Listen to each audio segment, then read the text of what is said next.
Right, let me go through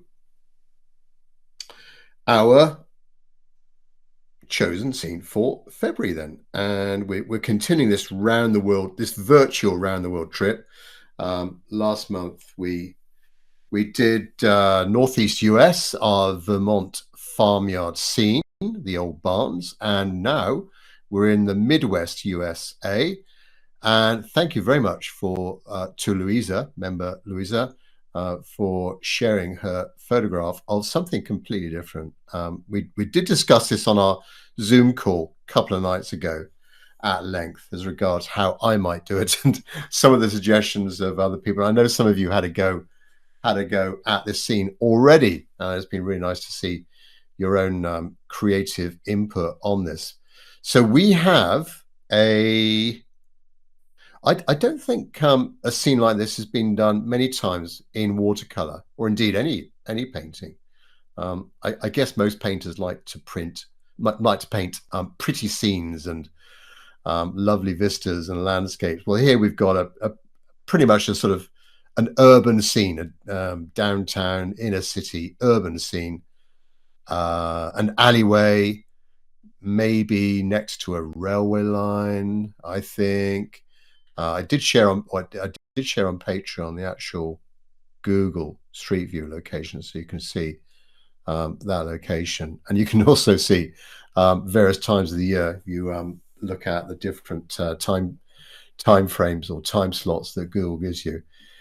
But Luis has taken this photograph here, this alleyway, and lots of rubbish and trash and litter strewn across the floor there, and graffiti on the sides. So I discussed my approach to this on Pat Chat, and well, if I zoom back out,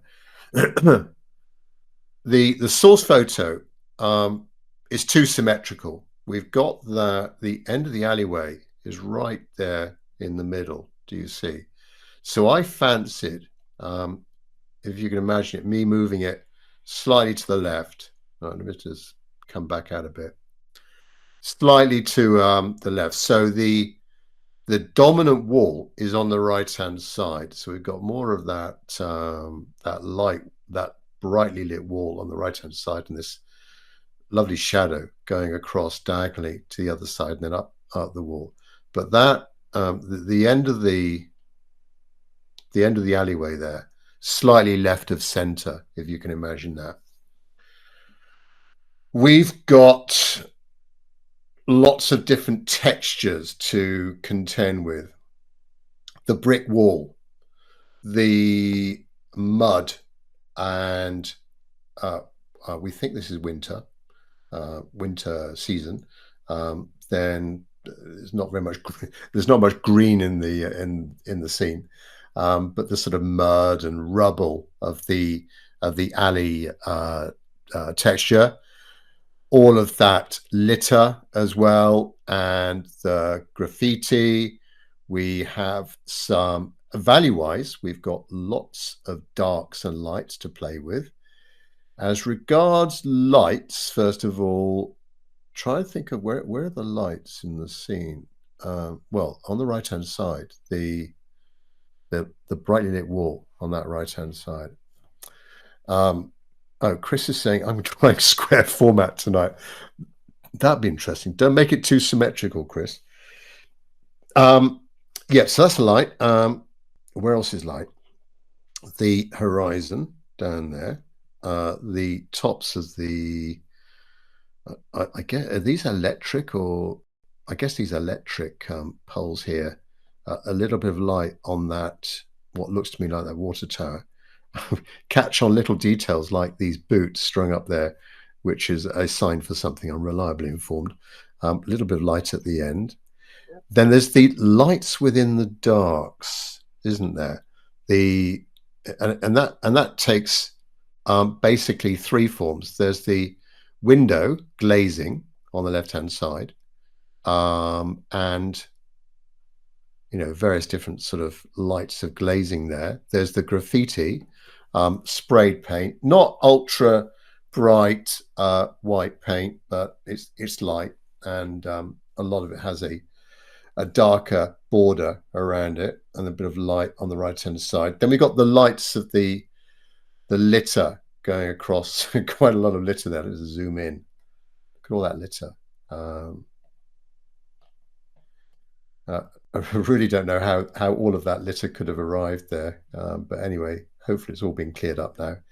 We think there's a little bit of rubble or snow or something here, but honestly, there's all someone's clothing there, all sorts of litter. There are some dried up sort of winter shrubs or weeds or wildflowers here. The stems of that showing light against a darker background, dark there against light there against a darker background, dark there against a lighter background. Some interesting perspective to deal with, trying to get that angle right there. Look at that. That's almost vertical. That left hand is if you were to think the hours of the clock, that's almost like 11 o'clock there. You know, if that's 12 o'clock, that's almost 11 o'clock.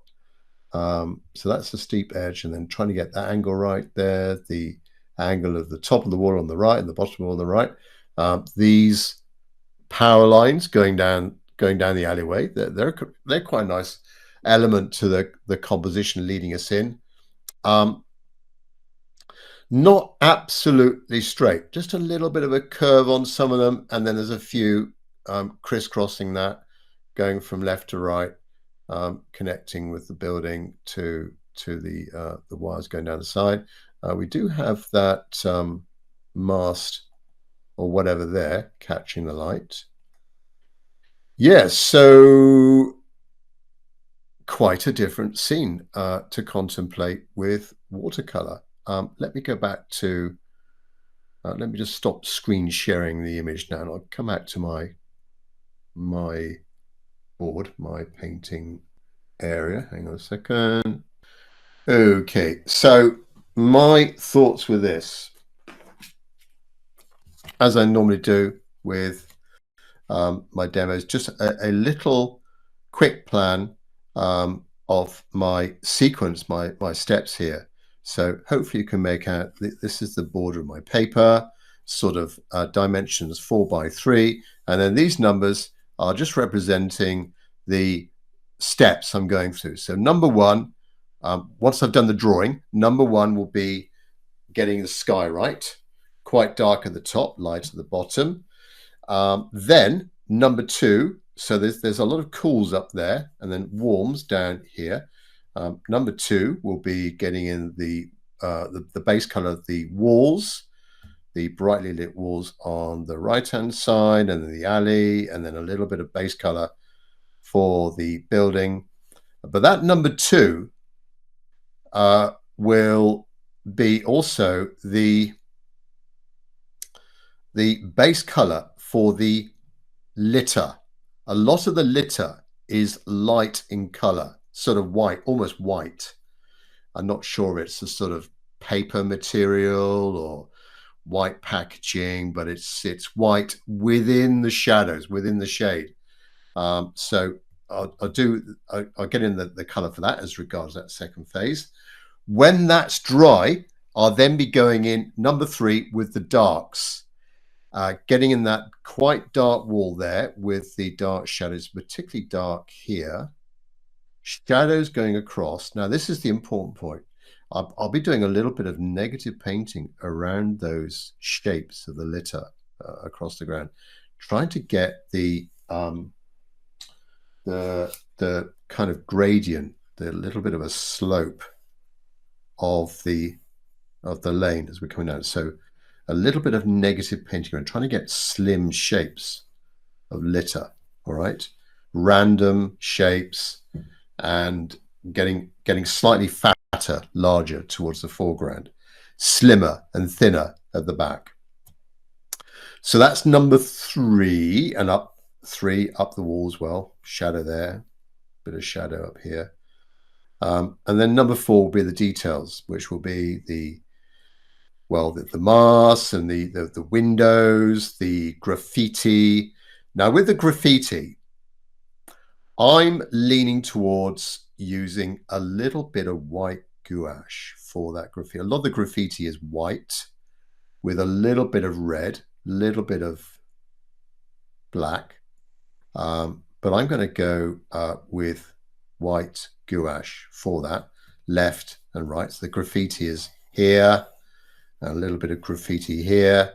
I really can't determine what it's saying, but I think we've got the initials of somebody here, MBC or MBG.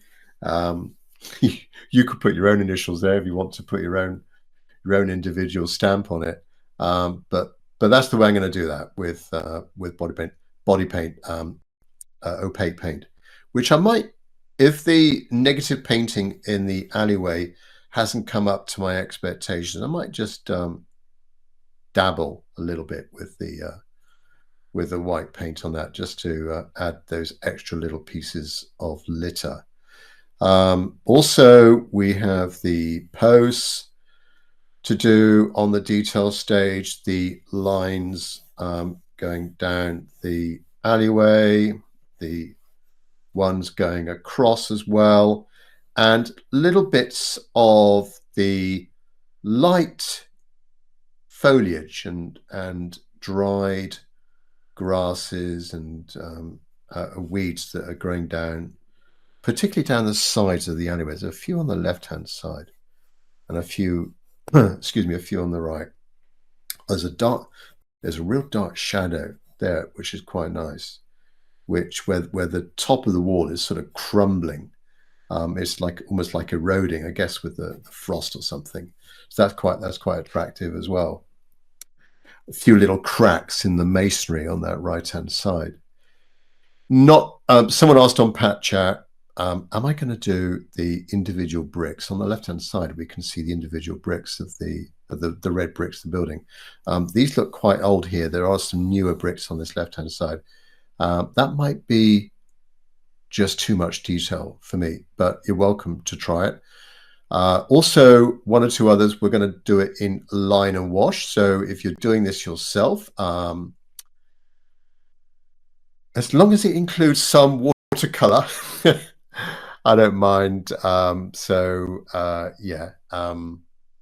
Hopefully, you do whatever technique that you want to do. Right, I did do a practice painting last night, yesterday, and a similar sort of scene, and really just ramming home the way I was going to do it with the graffiti and the litter, the sort of warm color of the walls, the cool color of the sky, and then a few of the with a thin brush, just a few lines piercing the sky, but basically using negative painting for the litter. All of these marks here, most of them is that number 2. All right, this is number 2 and number 3. So number 2, this is like number 2 here. Number 2, number 2, number 2, number 2, and then number 3 is the darker bit. Just painting negatively around those shapes to expose the lighter areas. And then the graffiti, not too much graffiti on this, but this is done with white gouache.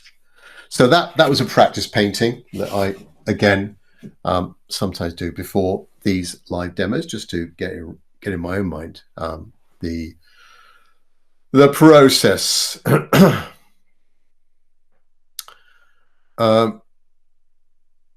Ravi, can I have the practice painting? Did you want to see it again? Excuse me.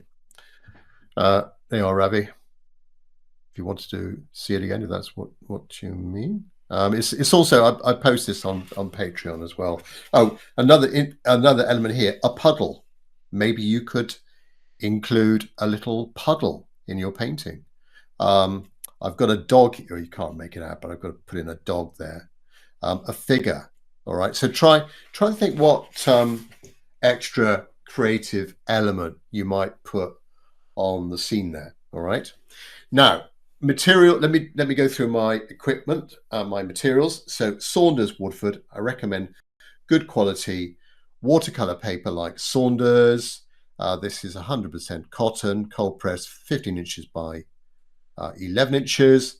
The paints are from Mark Jackman in the UK, handmade professional watercolor paints, neutral tint, burnt umber, burnt sienna, yellow ochre, spring green, viridian green. Probably won't be using too much of that. Here, neither will I be using too much of the cobalt green, cerulean blue, cobalt blue, ultramarine blue, alizarin crimson, cadmium red, and light red, cadmium orange, cadmium gouache. Paints along the bottom, including here lavender. All right, that's lavender. Hopefully you can see that all right. Let me just move the lights there. Brushes wise, well, I'll introduce them in full shortly, but probably just 3 brushes. Right, let me just see if there's any questions. I don't think there is, so I hope you're all with me. Who's pop into chat, please. Who's actually painting along with me? And I'll try and get you to. I'll try and tempt you to come on screen at the end. If you're doing a sketch or the actual painting itself, let me know in chat. Oh, Barb is, as always. Barb on her lovely sketchbook, I know. Naomi, okay, great. All right, good to see. Right, let me make a start one. So back to the plan. The most important thing for me is not making that end of the alleyway right in the middle. Otherwise, we've got this sort of, it's almost like a sort of, like a lot of countries' flags, that sort of crisscross. It just looks a bit too symmetrical and not particularly pleasing. Right. So I'm imagining the end of the alleyway, sort of around about there. In the photo, it's just below the actual end of the alleyway, is just below the middle line. If that was my middle line, it's sort of below that. Yeah, that should be fine. Oh, there's lots of people painting along. All right, Leslie, Joe, Bev, Andrew, John. All right, well, so let me just do my outline drawing then for you. So first of all, the left-hand side. The left-hand side. And as I said, it is quite steep, that left-hand side. So I'm aiming for this point here, all right? And this left-hand side, it sort of goes down to that sort of angle. And we have a light wall. Almost to, well, I guess almost halfway down the end. Then there's this sort of water tower type thing here. Let's get that in. This cylindrical tower up there, and a base to that.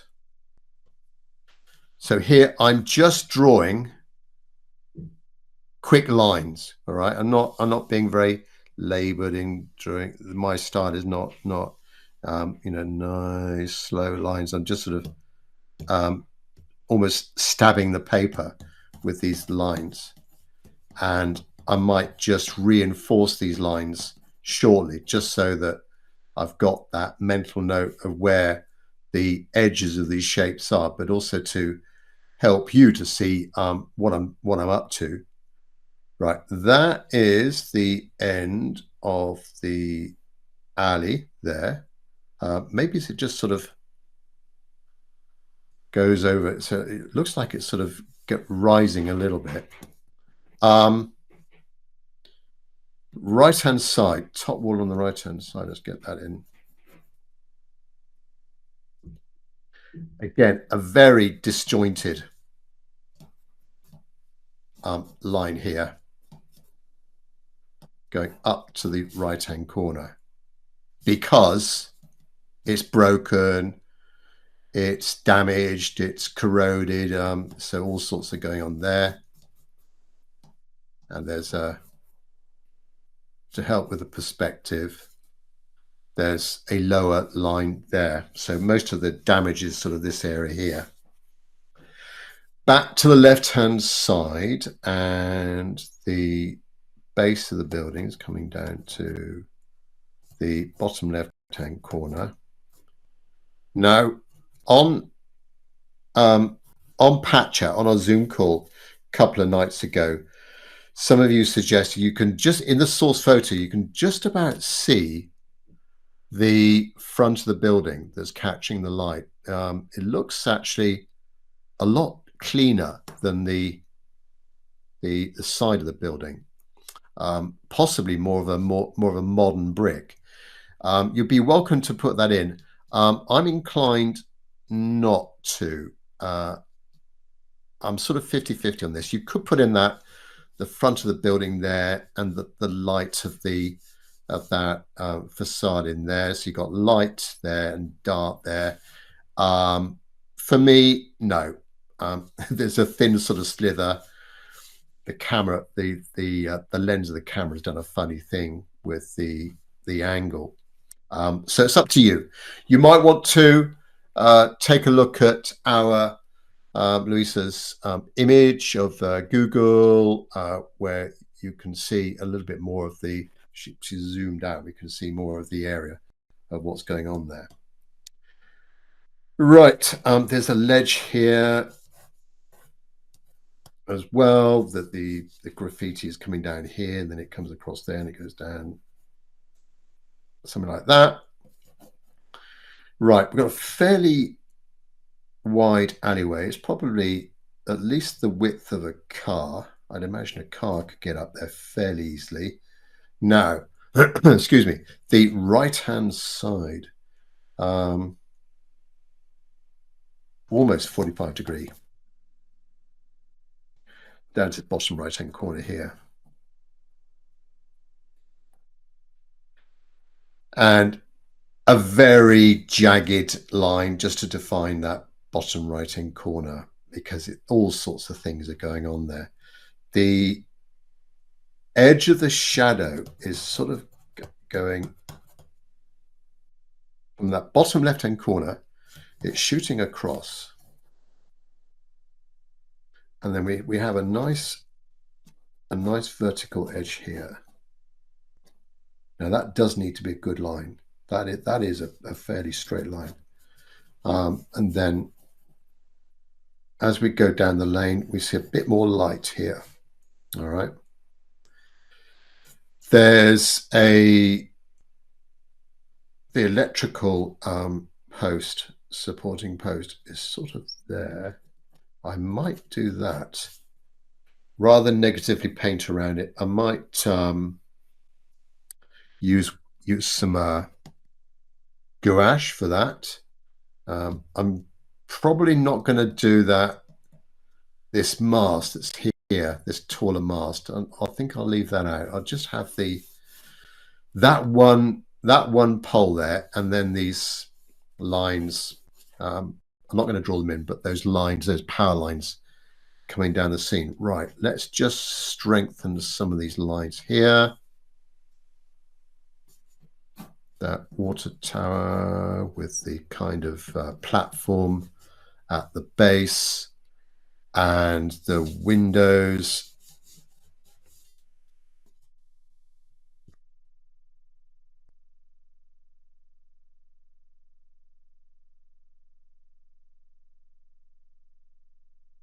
Something like that.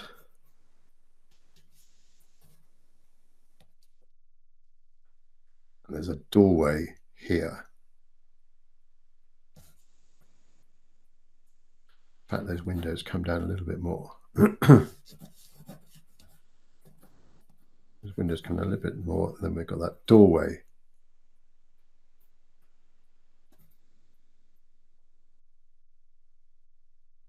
There. It gets really dark over there. I might draw in a few of the larger clumps of litter. There's some at the base here, and there's some sort of rubble or something there. Over on the right-hand side, there's pieces of litter over there. Obviously, that litter up against the wall, that might create a little bit of a shadow. A little bit of a shadow behind it. That might be quite nice. Right. I think that is almost it. I'm not going to include a dog or a person in this, but you'd be very welcome to pop that in if you want to. I think there's so much going on here. Oh, there's that little girder bridge. You can just about see it there. Again, I'm not going to include that. It's just such a small element of detail. Just here, looks like there's a footbridge or some sort of railway bridge or gangway across the railway. Not going to include that. Also, there's a pole on the right-hand side. Not going to include that either. Leave that out. I think that is me pretty much done. Just make sure I've got all these angles and lines right, and in my mind where the light and the dark is going to be. A little bit of light there, a little bit of light there, light here, light down here. Yeah, I think there's a lot more litter on this one than my practice sketch. Right, are there any questions, anyone, before I start painting? Back to the plan. All right, number one, sky.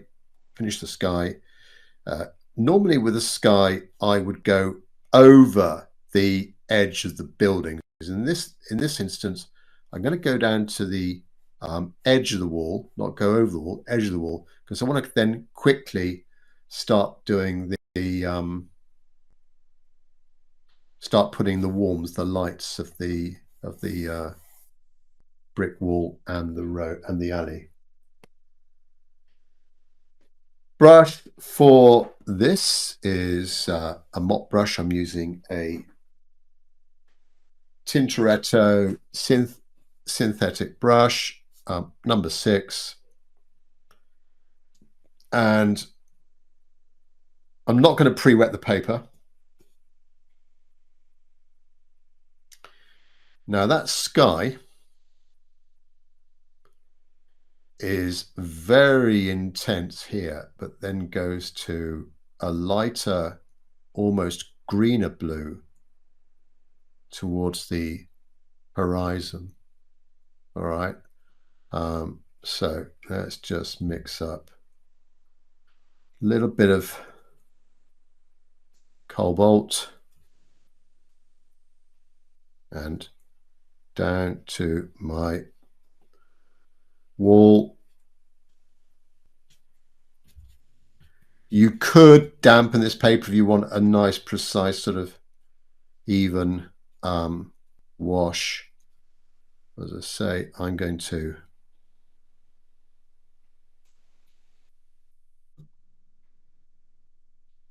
just go straight into it, down to the edge of the masonry. Might be a little bit too much. I want some green here. Cobalt green.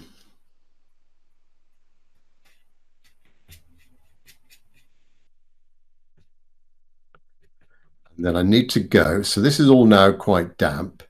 So I can now go in a little bit more intense with the blues. A little bit of ultramarine blue in the mix. Let's go darker up the top there. A little bit darker. So I'm now just picking up paint from my palette, not mixing it at all.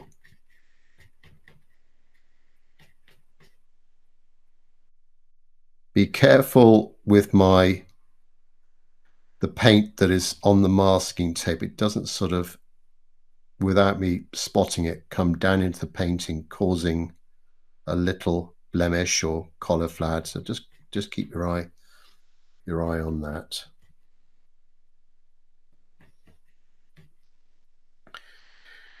Keep working at it. Let's go a little bit darker, a bit more cobalt blue.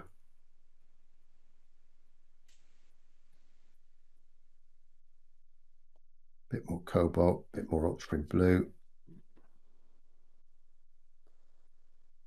I guess particularly up that right hand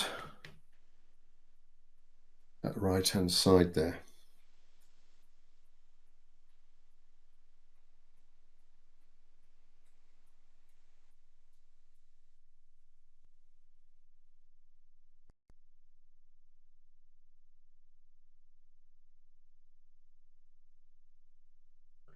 Make sure I mix it well.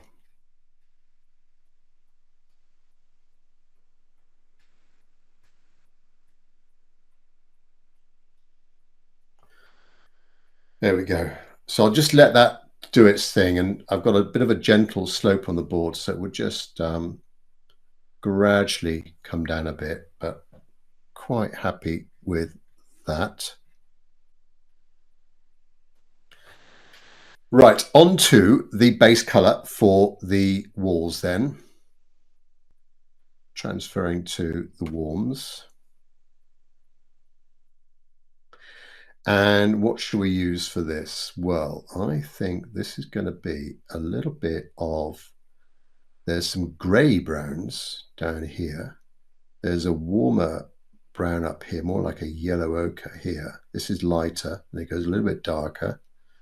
A little bit darker towards the bottom. I need to go cooler for the base color of the litter in the alleyway, in the shadows, and then go warm up the left-hand side there. So in my palette, I'm going to try and keep that the cools, keep this the warms, and up the top here, the darks. All right, that's my general way in which I organize my mixing areas. So down here, we'll mix this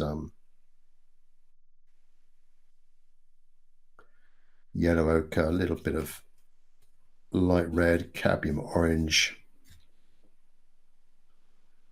and just go in here. Now, there is going to be a little bit of bleeding here. There's a bit of a soft edge. That doesn't matter. It's in the distance. That won't matter. It's going to dry lighter as well. Up the left-hand side.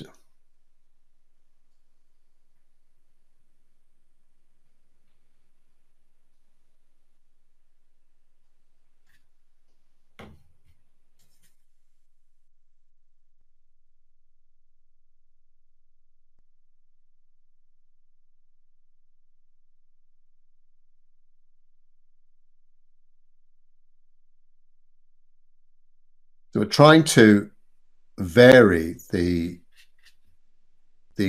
browns up here, and it's quite a large area I've got there. I need to make it interesting and not too flat. Keep working as quickly as I can so I don't get any hard edges. So as I come down, a little bit of burnt sienna.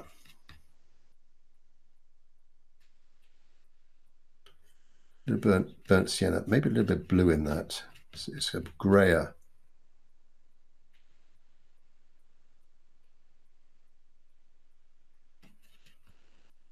So I'm actually mixing it on the paper at this stage.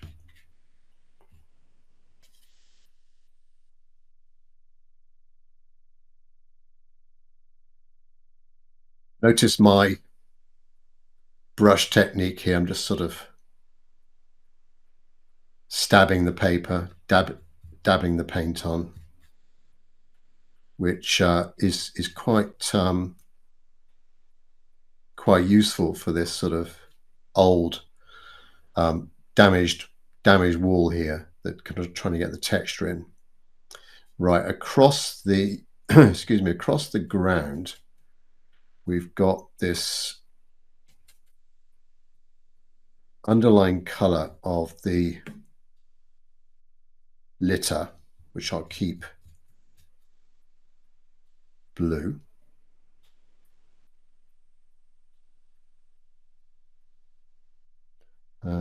And then we come down into, now I've got that left-hand wall to do and the alleyway in the foreground.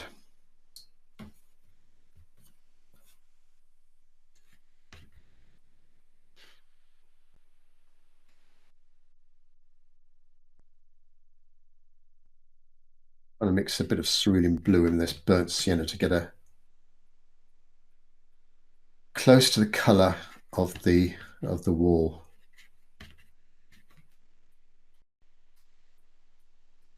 There's some bright litter along the base of the wall, and then we go out into the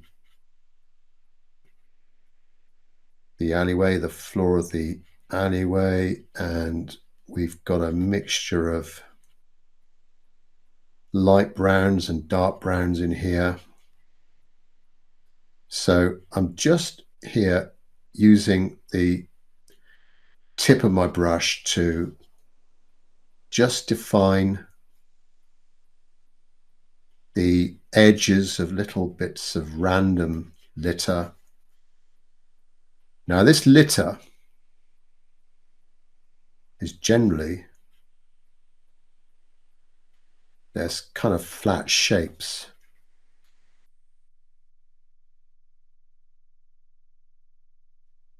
Across the ground. So this is the lighter part of this surface here, and I will go in with some browns later on, because there's some, whether the surface is damp, I'm not so sure, but there's some dark browns in there. This is the lighter. Of course, with watercolor, we're painting light to dark. Now, this left-hand wall, base color of the wall, what's that going to be? Well, let's go for a red. Bit of alizarin crimson. It's like a cool red in a way. Ooh, I've still got some blue on the brush. Cadmium red, alizarin crimson. And we'll go in darker in a minute. That's going to dry a lot lighter than that.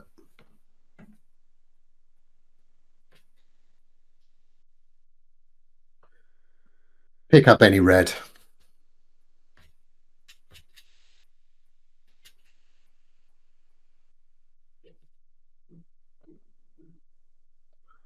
Bit of more of a sandy color in the bottom left-hand corner. And up the base of the building as well.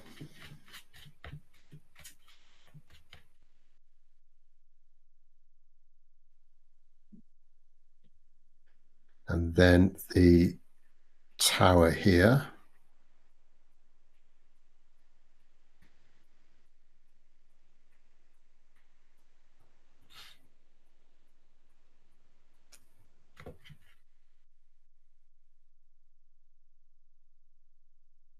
Do a little bit of wet in wet here as well if you want to. But there's some interesting shapes and lights and darks being created already. You could do a bit of splattering as well if you want to. Obviously, when you use splattering, timing is of the essence. Now, I put clear water on there. I've done that too soon because I don't have, it's gone a sort of, I'm going to get soft edges, not going to get really too many hard edges, but I'll just let that be. Just let it do its own thing. But yeah, just experiment with a little bit of splattering just to try and get the feeling of the old wall there. I would just with a tissue, just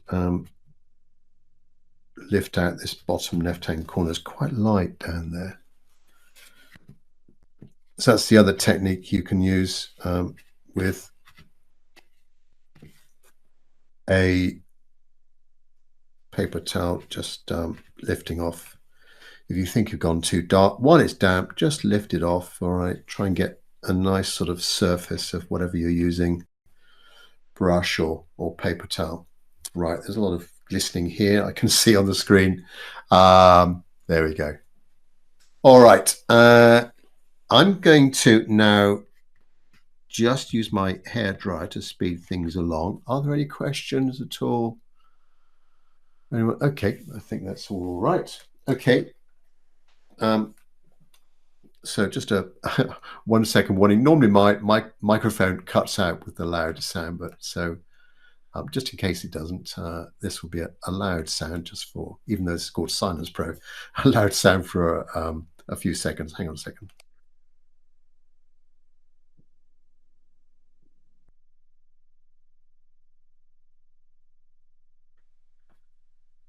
Right, that is now pretty much dry. I might just leave it a bit, just to let it cool down. Obviously, the hairdryer has warmed up the surface a bit, so I don't want it too warm. And my next step is to add on the darks, which will really, hopefully, now define the scene a lot more with the shapes and the values.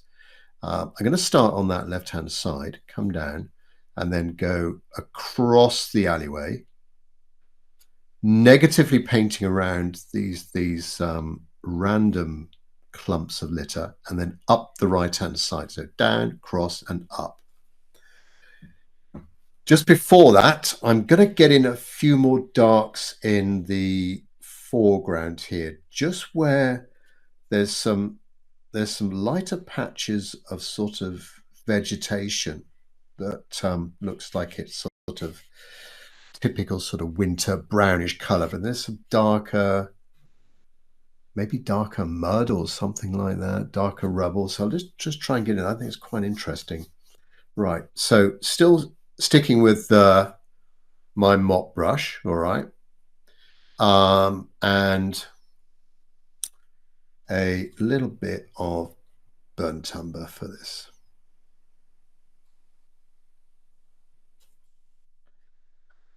And oops, burnt umber for this.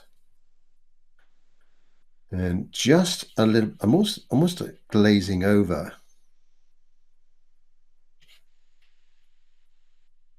the area here with this darker brown. The middle of the alleyway almost looks like it's slightly raised than the, almost as if vehicles do go up here. So maybe I just give reference to that with that angle.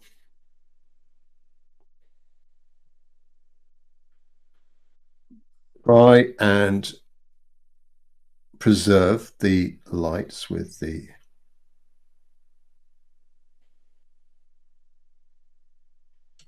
those lighter areas that I put in already.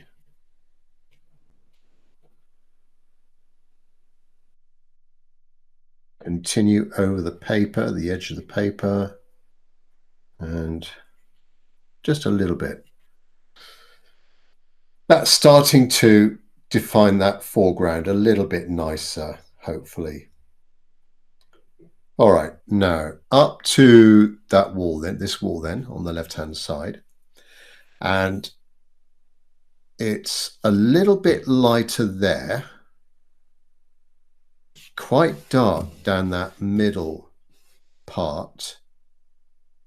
And then sort of like a middle sort of darkness going across, but then quite dark here, and across there as well. So just observe the source photo and just work it out yourself, trying to think where can you introduce some subtle with the shadow, with the shade, can you introduce little subtle variations of of that darkness so that it's not all one monotonous value, sort of scale of values. So just some subtle variations there. Right, still sticking with my mop brush, and let's mix. Actually, let's mix it up here. So, what shall we start with on the left-hand side? Well, a bit of light red, bit of cadmium red, bit of neutral tint. Neutral tint is very good for getting those instant darks. Down the middle here, there's a bit of yellow ochre.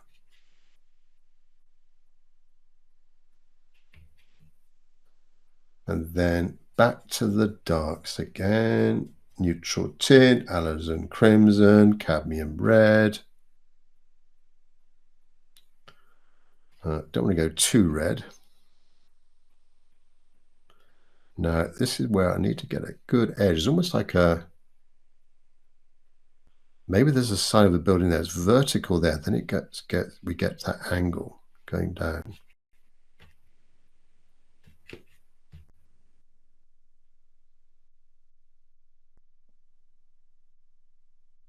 Burnt umber, neutral tint.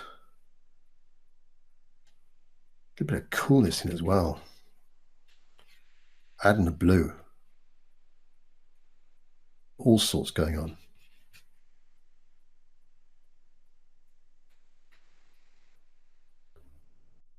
Down to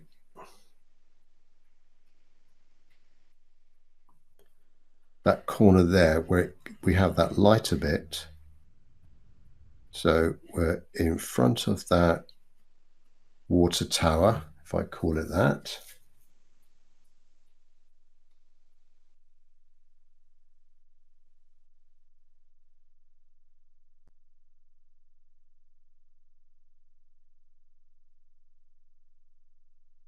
Important to have a brush that's got a good point and a good edge to it as well. So I've got an average point there, but getting a nice point to the end of that building, a good strong edge, good point to it, and then these verticals, keeping them parallel to the edge of your paper.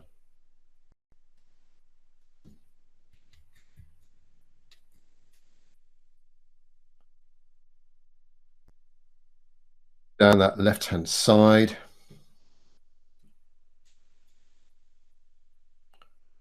I think it becomes a lot redder down here because of the paint spray from the graffiti artist down there, and it sort of then cuts around a sort of cornerstone.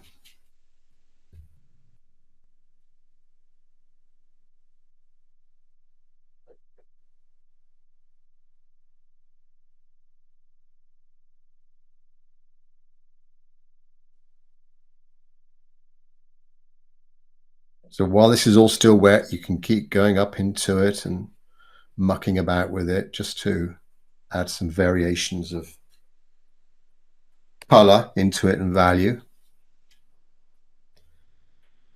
Now this area here, and as I said, I think I need to go quite dark with that area. So neutral tint. I spot a little bit of blue in it as well. A diagonal there.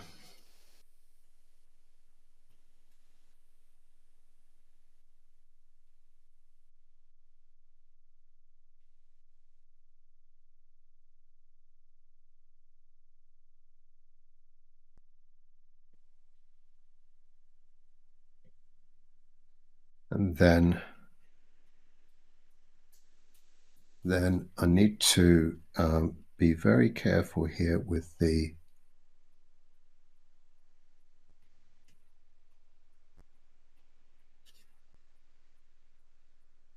so there's a lighter wall there, and the wall continues down the alley,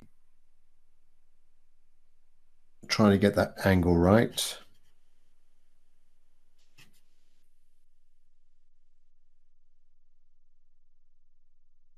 There's quite a soft edge at the end of the alleyway. This then is the important bit. Oh, have I gone dark enough in there?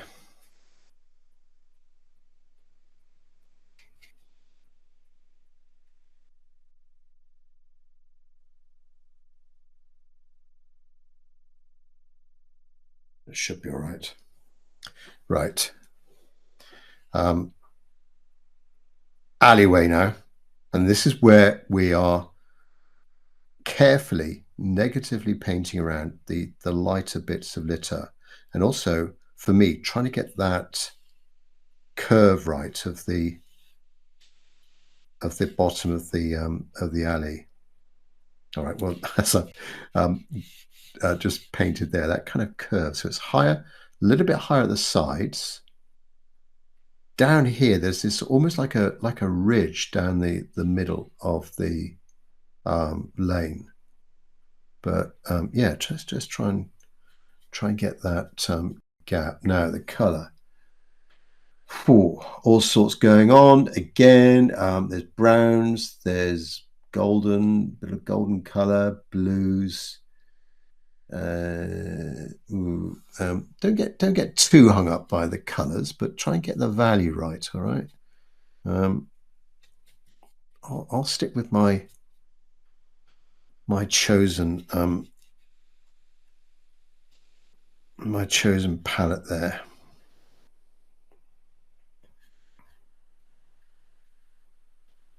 So that's the very end of the alley.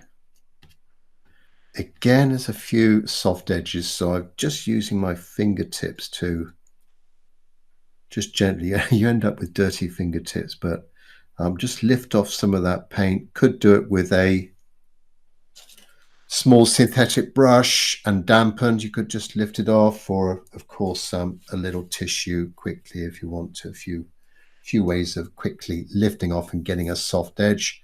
There's a little bit of light there.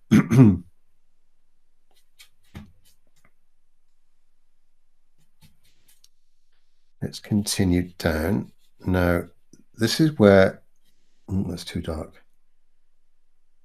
A bit more water. Now, this is where I need to just, with the brush, hopefully you can see what I'm doing here. I'm this helps if you've got a shaky hand. You're sort of going across the alleyway and just introducing little thin shapes, very thin at the background. Don't worry if you can't get them all in the background, because we can go in later on with some opaque paint, but just create the illusion of this litter. And try and make it random, so there's more on the right, there's more litter on the right hand side there.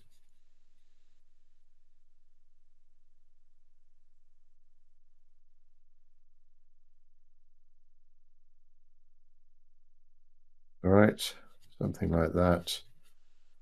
And just keep varying the shadow going across the grass. I go a little bit, let's go a bit warmer. So I come down a bit redder, a bit of red in it.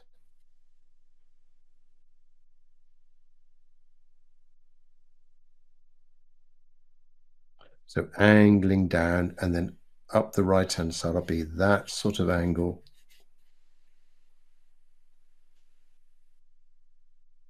There's that load of rubbish on that right-hand side. Bit more solid there.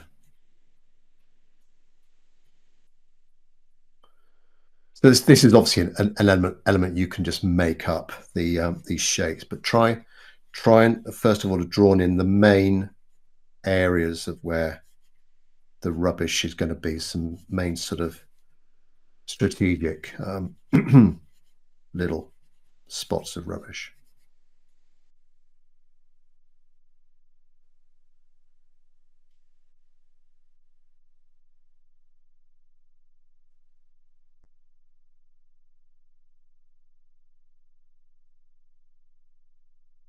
I'm coming down into the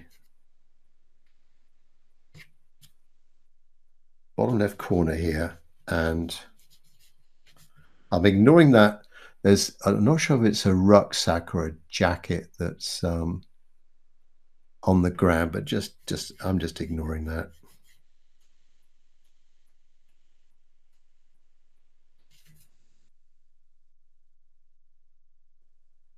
The edge of the shadow going across the front, the foreground, is going to be not straight. We're going over uneven ground, little bits of litter as well.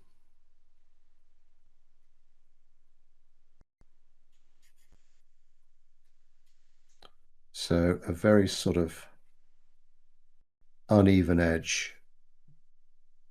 Continue up to the right-hand side.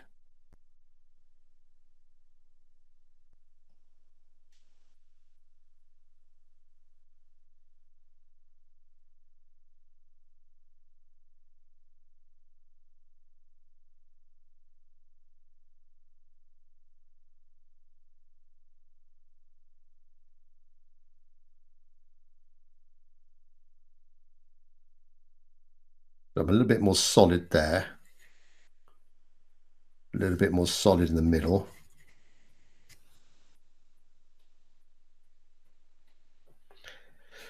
Hopefully the litter is just beginning to show through. We might just emphasize that litter later on with some darker edges, just where the litter might be raised above the ground and it's just got a bit of a darker shadow below it.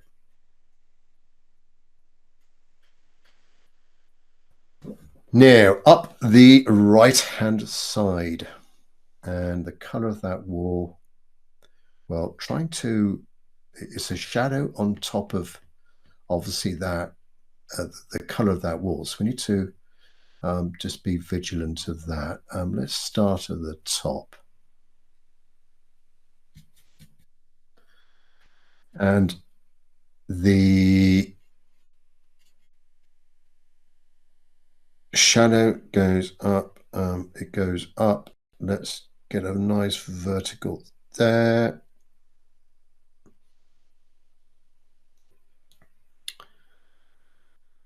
And now look at the photo. It's not a straight edge, the top edge of that shadow. It's very sort of up and down, where it's just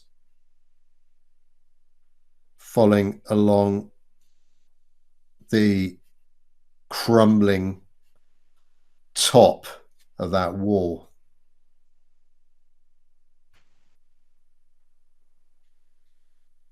Go a bit cooler, and then a bit darker.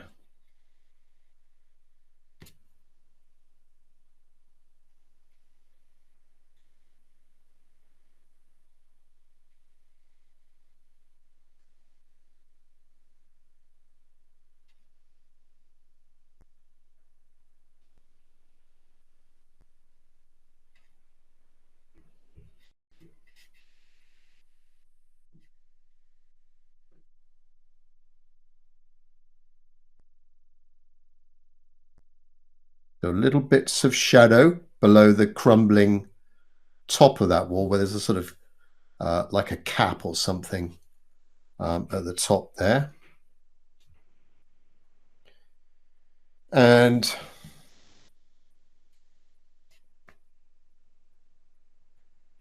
coming down.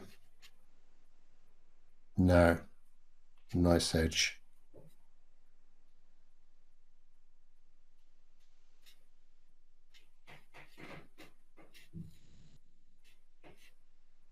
Doesn't need to be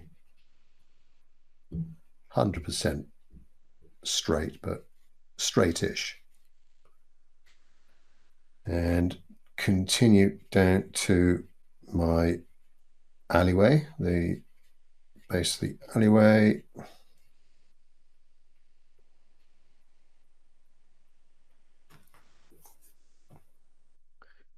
Going across, I'm picking up some neutral tint here for some very dark shadows across the top of the wall here.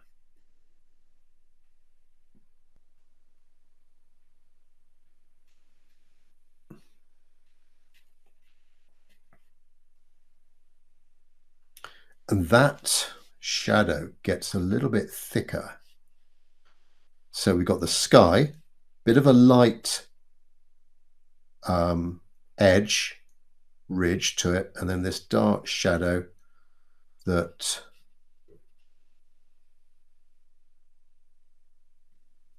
gets a little bit wider as it comes towards us. A little bit like that. Down towards the bottom, near the base of the wall, there's a darker edge here. There's a darker crack there. All helps to add a bit of character to that wall. Helps with the perspective as well, drawing the eye into the scene. While I've got my dark color here, I can add in a bit of shadow to a few little bits and pieces. I've got to do the water tower. Start off with a light glazing and then go darker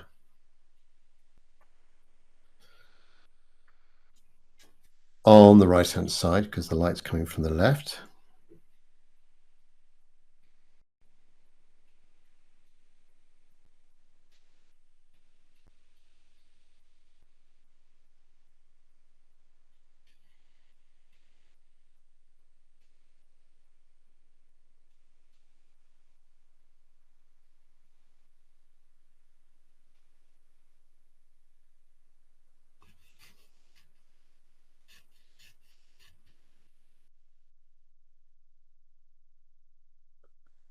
Something like that.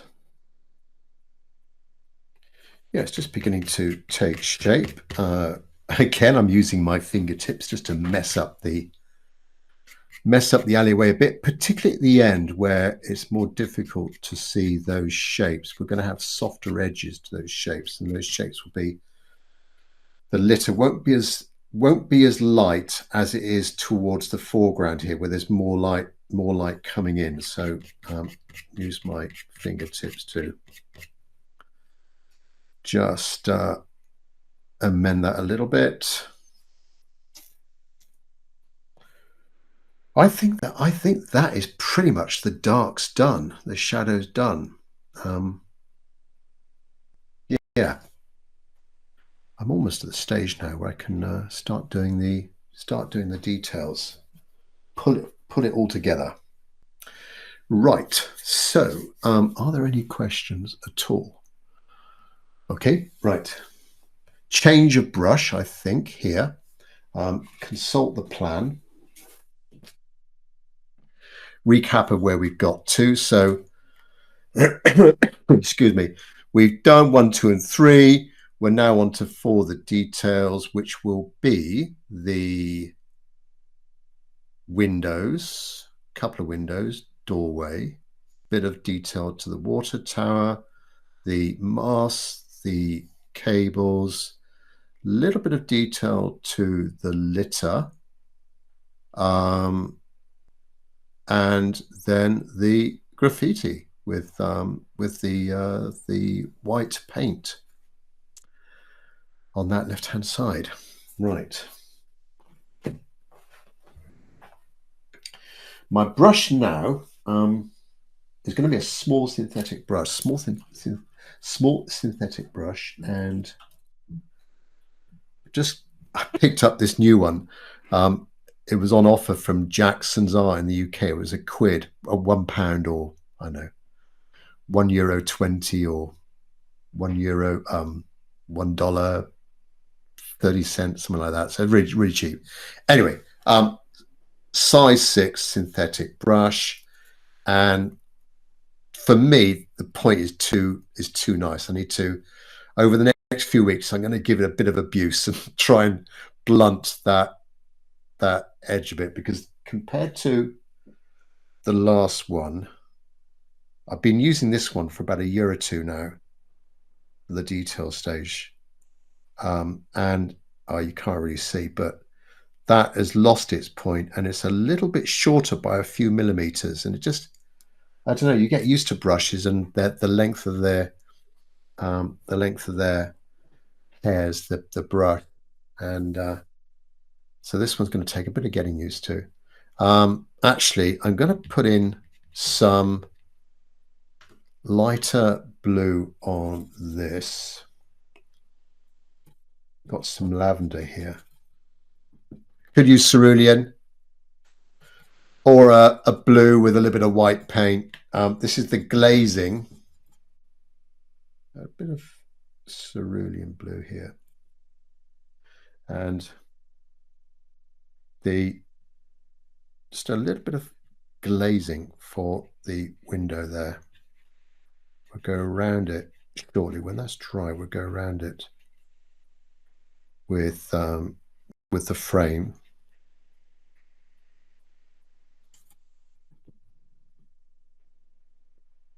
And a little bit of blue there, not so much.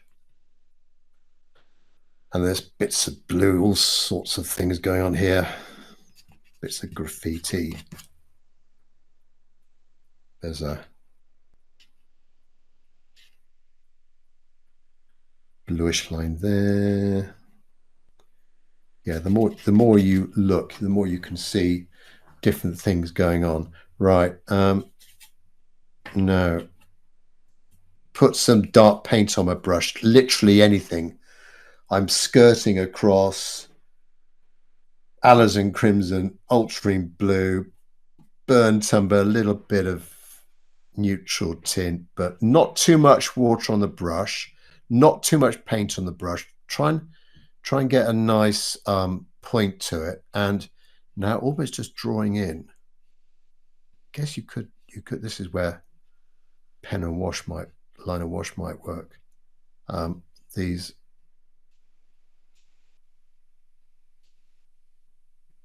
lines.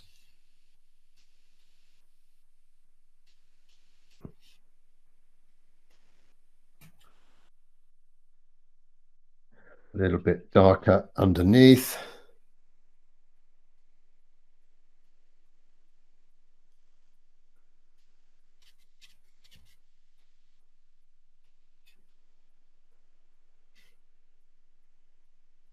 And just define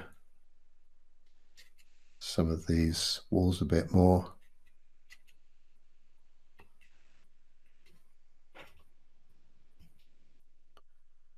There's a dark doorway there.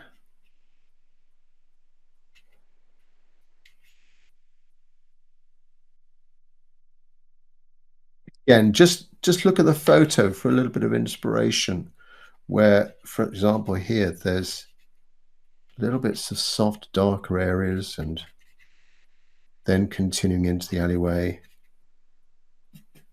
just little darker, softer areas.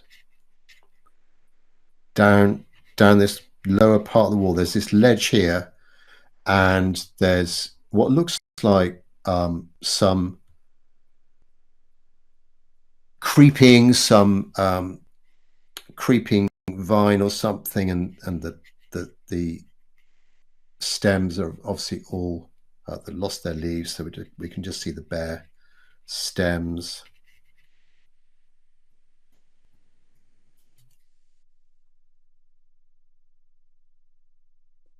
When that's dry, again with the frames, let's go to the right-hand side. And that is the lower part of the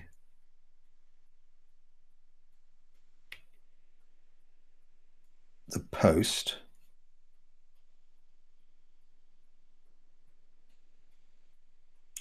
So the top bit's going to be light, it's in the sun.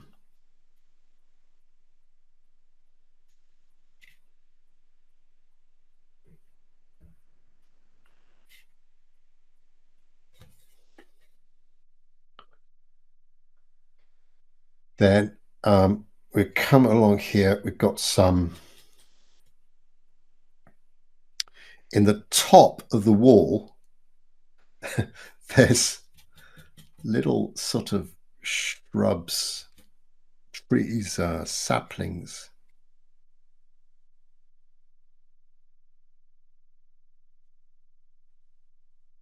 growing out. I need to do this really with a rigger.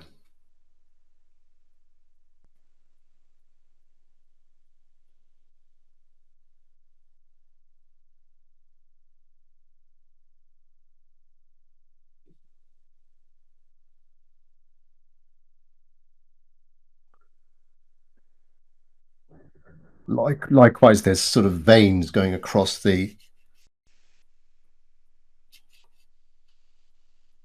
wall here, and it could be cracks. In fact, this here is a crack, definitely. And maybe some sort of creeping plant.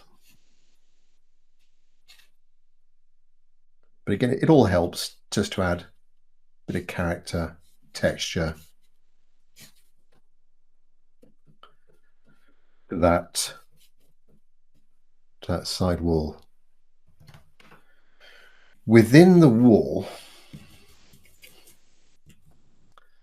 there's some sort of paint or something that's coming down. So I've picked up a bit of yellow ochre, white gouache, and then just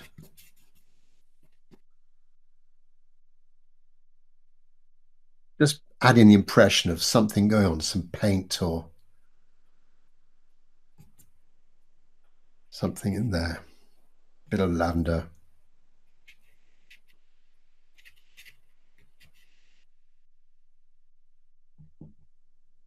Bit of black, bit of neutral tint.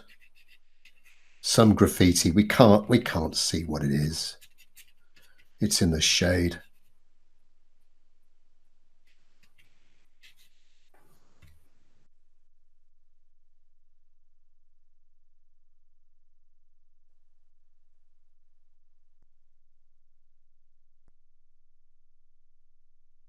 Make sure this. I'm just going to get the hairdryer to get this dark before I go in with the lights. Hang on a second.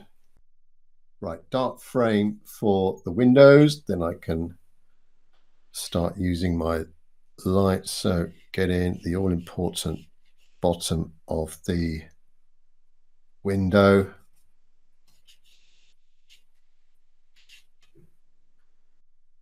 I need a bit more water.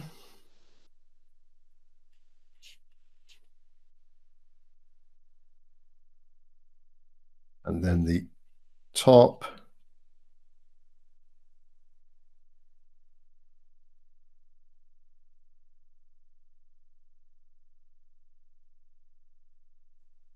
And a few verticals. Not too detailed, don't want to be too fussy with the windows.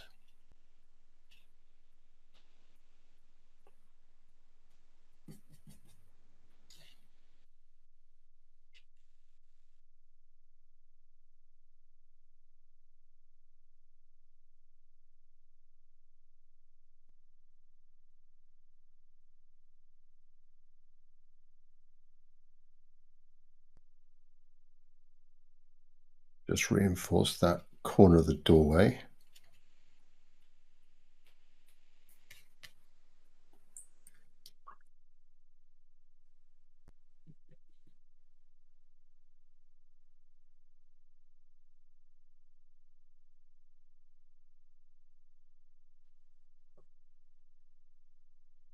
With the litter, we might need to just introduce a few extra colours in there. I'm just glazing over with a little bit of viridian green, a bit of spring green. There's some yellows in there as well. All sorts of colours going on there.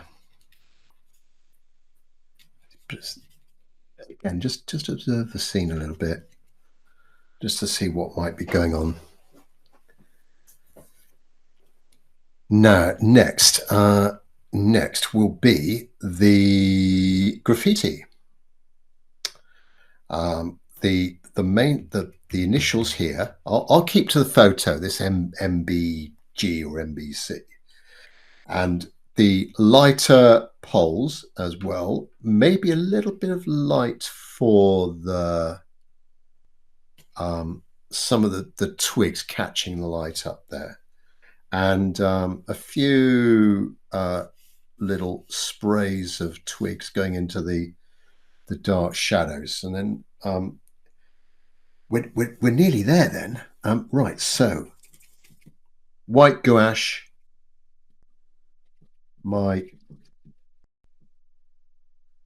trying to ruin the point on my brush. The MBC down here. Now I should really have drawn this first of all. And this gouache will dry a little bit. That might be a little bit too bright.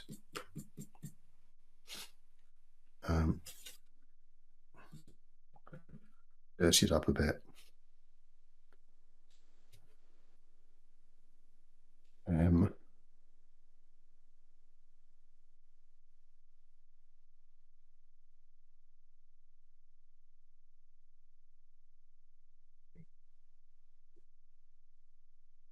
Also with graffiti, you don't need to be too accurate, but a lot of the writing is very sort of curved and circular. It's got lovely curves in it. Now this M, the left-hand side of the M goes over this ledge, and then down a little bit. All right, down a little bit, and then a little bit of a.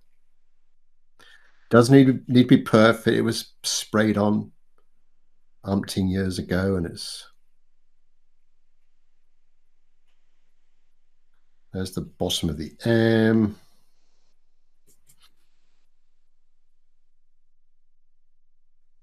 Up to the top, down the right-hand side, where it joins with the B, down to that ledge again.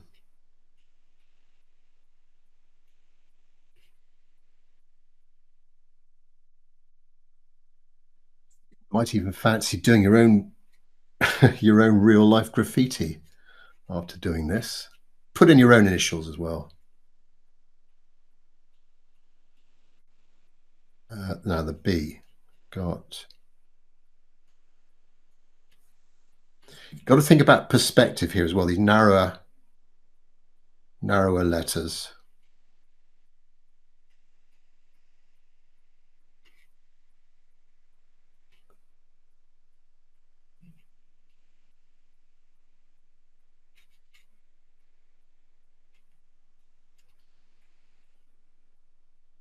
And then the C. Maybe this is just a little bit darker because it's further into the alleyway.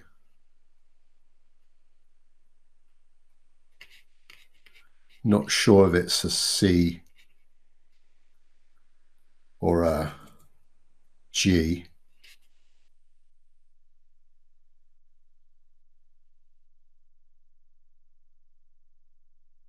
There we go. While I've got this white, I'll just add in a few little bits of extra marks where I see them.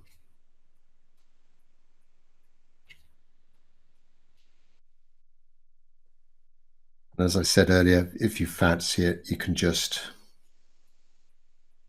add in a few more little bits of litter across the ground there.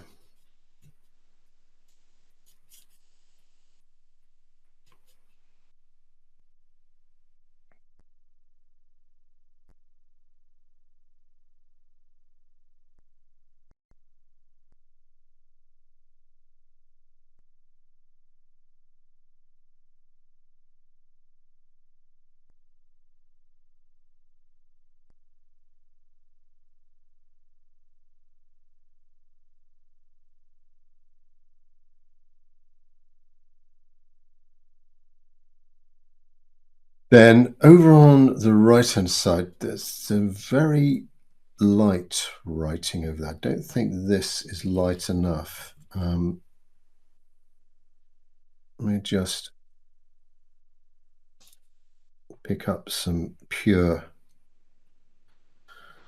white gouache and get a little bit whiter. I can't really make out what the writing is on the right-hand side. Doesn't really matter, just as long as it sort of looks like graffiti.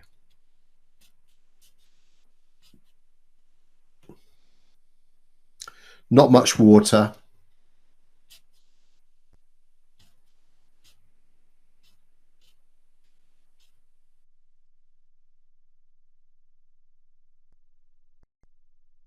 You could use, a good suggestion for doing some of this was to use a pastel pencil. Let me just see if, that might actually work.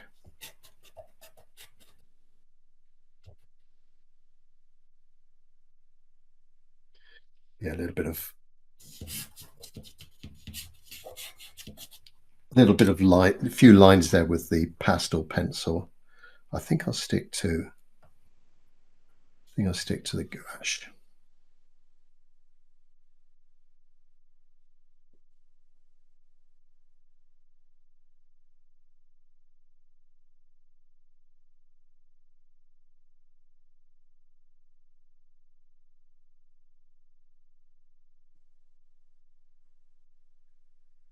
So some abstract letters.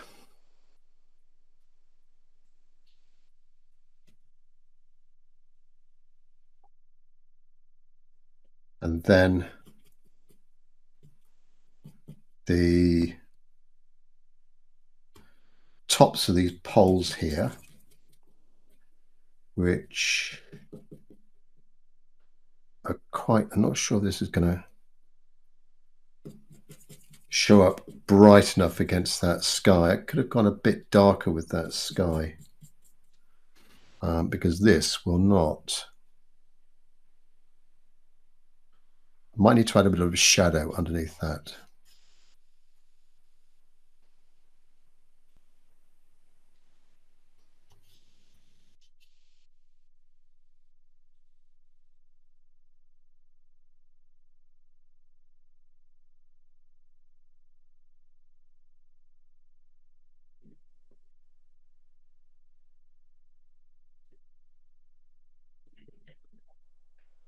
And some plants just showing up against the darker background in this corner. So some flower heads, and then the stalk.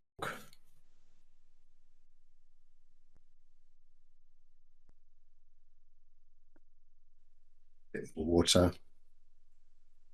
So this is sort of an off-white, more of a yellow ochre and white would be good.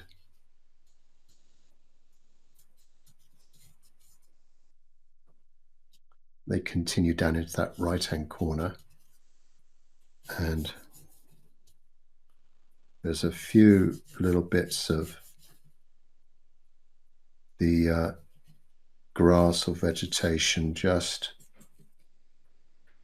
showing up against the darker soil.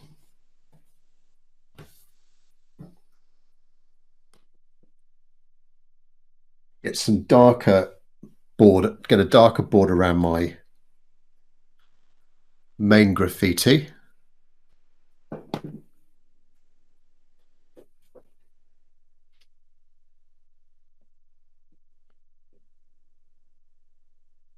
Something dark and a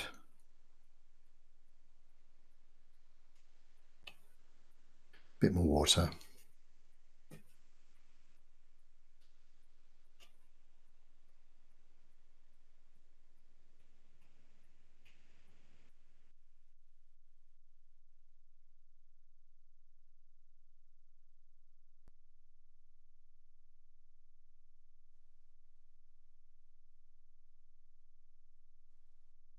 Go around the M and then up the other side. Starting to make it look a little bit more graffiti-like.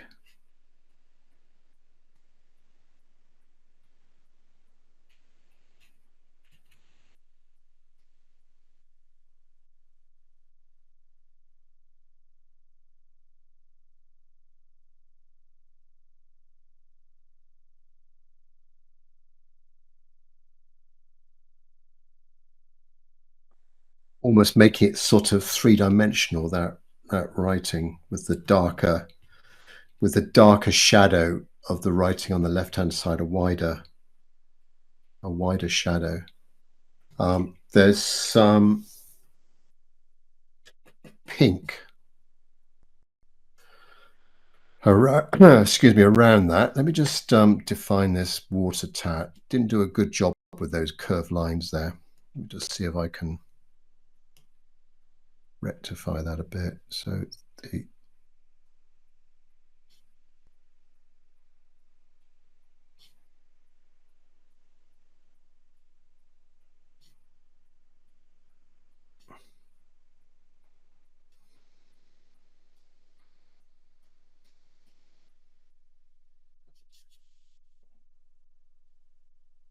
yeah, a bit better. Perhaps a bit lighter on that left-hand side. Maybe a few lines just to help with the perspective on the building.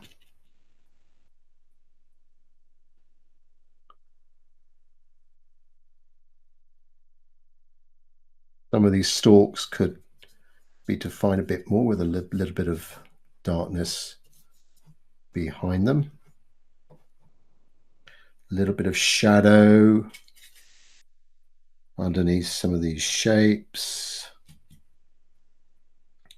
This is where we'll make them appear a little bit more three-dimensional. So these lighter shapes had a tiny bit of shadow behind them. Just imagine them being pieces of crumpled up paper. Perhaps a bit of shadow against the wall there.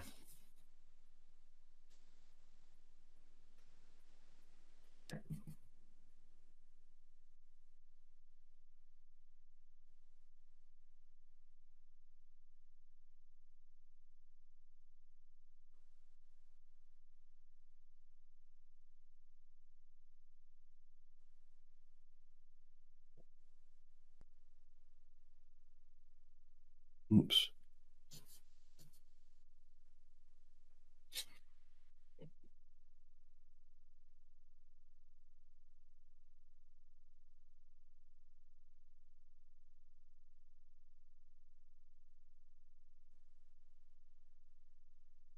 Now a little bit of pink over here. In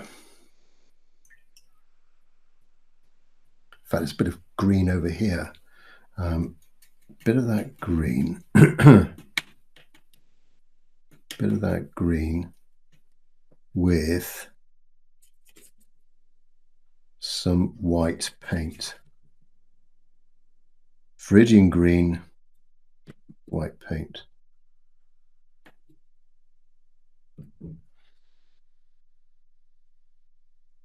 Nope, bit darker.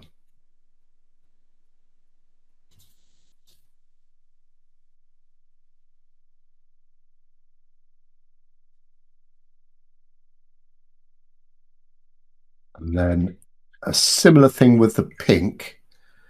I'm going to use, well, this white with a bit of alizarin crimson.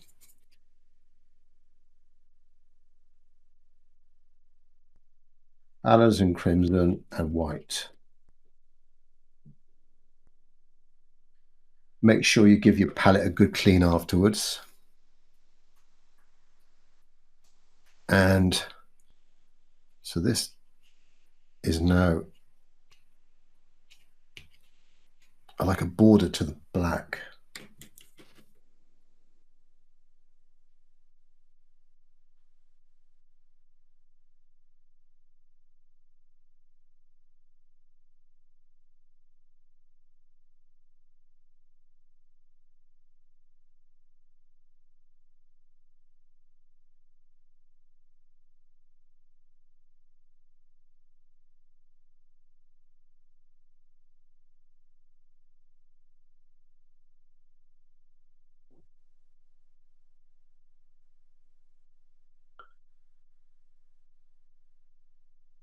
Do that pink on when I've got it.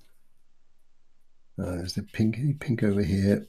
You can make up this as you go along. Right, I need to get in some definition to these poles and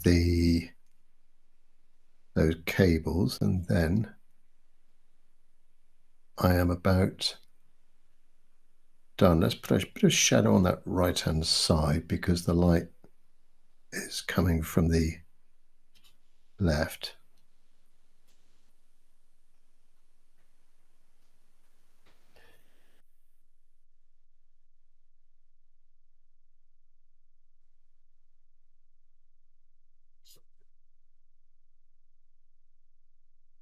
All right.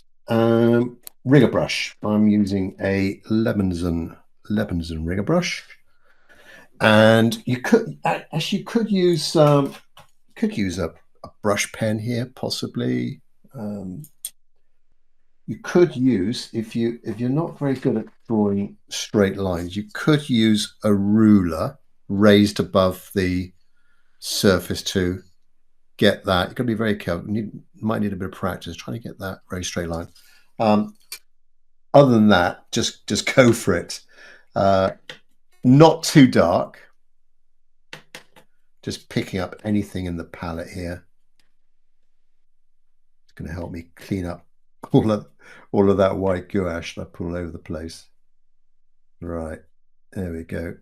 So try and get a good line to it, and these lines they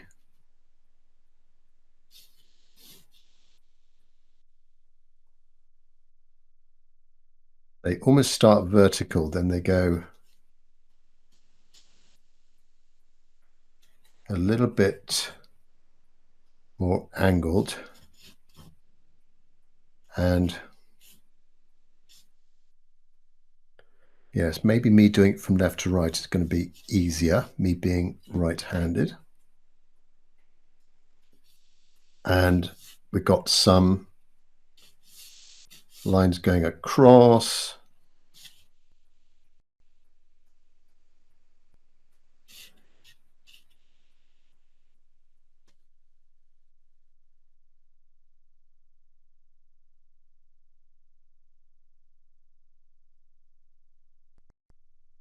We've got our we've got our dangling boots.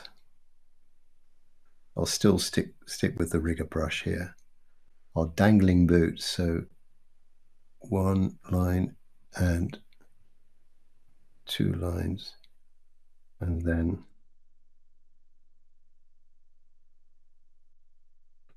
one boot and the other boot.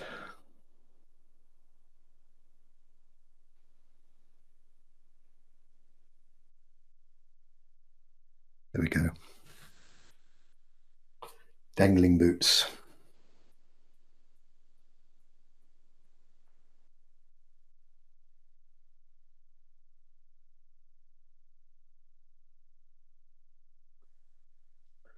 This is also very good if you want to do those shrubs and leaves. Very good for doing twigs. Use a nice rigger brush. Nice rigger brush for that. I think I am almost done. Let me just see. I'm sort of like putting it together now, just tarting up some of the rubbish here. Actually, I could just go to, where's my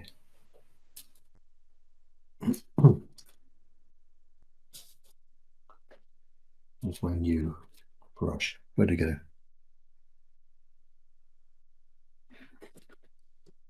Here it is. New brush.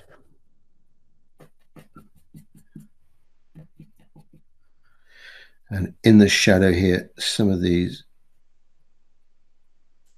bits of rubbish, just a little bit of a soft shadow below them, just to make them look as if they're just a little bit of a gap. They're a little bit above the ground.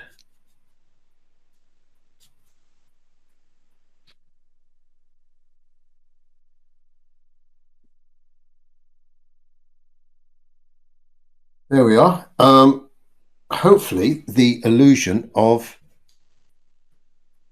a trash-filled alleyway, litter-filled alleyway in Chicago. I hope you enjoyed that.